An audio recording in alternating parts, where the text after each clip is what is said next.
নির্বাচন 12 ফেব্রুয়ারি।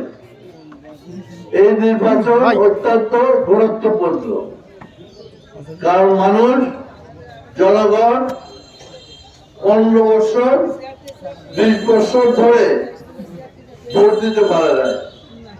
দিনের ভোট রাত্রে হয়েছে, জনগণ তার মতের প্রকাশ করতে পারে না, আনন্দ করতে পারে না। নির্বাচন একটা আনন্দ মুখর সময়, আমরা সকলে সুন্দরভাবে এই অংশগ্রহণ করি, কিন্তু দুঃখের বিষয় আমরা এতদিন পারি নাই। তাই জনগণের মধ্যে একটা আনন্দ উৎসব বয়ে যাচ্ছে। কাজে এই উৎসবে, এই নির্বাচনে আমরা যেন সঠিক পথে নির্বাচন করতে পারি, নিরপেক্ষ, সুস্থ ও শান্তিতে নির্বাচন করতে পারি, এটা আমাদের সকলের কামনা। আমার বিশ্বাস এই নির্বাচন হবে সুষ্ঠু, নিরপেক্ষ ও শান্তিপূর্ণ হবে এবং সকলেই ভোট দিতে পারবে। কাজে ভোটটা যাতে ঠিক জায়গায় যায় এবং ভোটটা যাতে আমাদের এলাকার উন্নয়নে আসে, সেদিকে আমাদের নজর দিতে হবে। এই দুর্নীতির দায়ী কারা?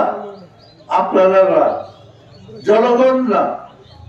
এই দুর্নীতির দায়ী যারা দুর্নীতিতে ব্যস্ত হয়ে পড়ে, এবং এই দুর্নীতির জন্য দায়ী আমরা জনগণের যারা প্রতিনিধি, তারা হলো দুর্নীতি দায়ী, জনগণ না।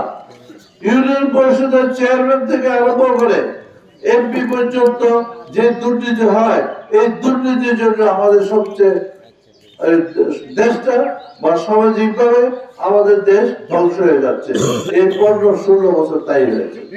আগামী দিনে নির্বাচনে তৃণমূল পর্যায় থেকে উপর পর্যন্ত আপনারা এমন ব্যক্তিকে নির্বাচন করবেন যারা আপনাদের কথা বলে, আপনাদের চিন্তা করে।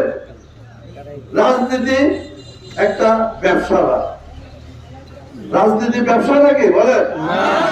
তাহলে রাজনীতি যদি ব্যবসা না হয়, তাহলে 300 এমপি আওয়ামী লীগের পলাতক কেন? কারণ তারা সেবা করতে আসছে, তো সেবার নামে দুর্নীতি হয়েছে, সেই কারণে তারা দেশ থেকে পলাতক। কাজে আপনারা এখন সতর্ক হয়ে নির্বাচনে অংশগ্রহণ করে, এবং আমাদের নেতা বিএনপি চেয়ারপারসন জনাব তারেক রহমান একটা নতুন নেতৃত্ব দিচ্ছেন, এবং সেই নেতৃত্বের মূল কথাই হলো জনগণের সেবা। কোন দল এই পর্যন্ত এসে আপনাদেরকে বলে নাই যে আমরা এইটা করবো, এইটা করবো, বলছে? বলেন? কিন্তু আজকে আমরা বলতে চাচ্ছি যে যদি বিএনপি ক্ষমতায় আসে, তাহলে কি কি আমরা করব। এই কির মধ্যে আছে, আমি আগেই বলছি, কৃষকের উন্নয়ন, কৃষির উন্নয়ন। কৃষি হলো আমাদের মেরুদণ্ড, কৃষকরাই আমাদের মেরুদণ্ড। যেখানে ছিল স্বাধীনতার সময় 7.5 কোটি মানুষ, এখন হচ্ছে 20 কোটি মানুষ। এই 20 কোটি মানুষের খাওয়াইতেছে কে? খাওয়াচ্ছেন আমরা, কৃষকরা। কাজে তাদের যদি উন্নতি না হয়, তাদের পরিবারের যদি উন্নতি না হয়, তাহলে দেশ কিভাবে চলবে? দেশ এইভাবেই চলবে, চুরি চুট্টামি করে বড় লোক হবে, আর বড় লোক হয়ে আমাদের দেশ গুল্লায় যাবে, এবং আশেপাশের দেশ থেকে ফ্যাসিলিটি আমার দেশে আসবে।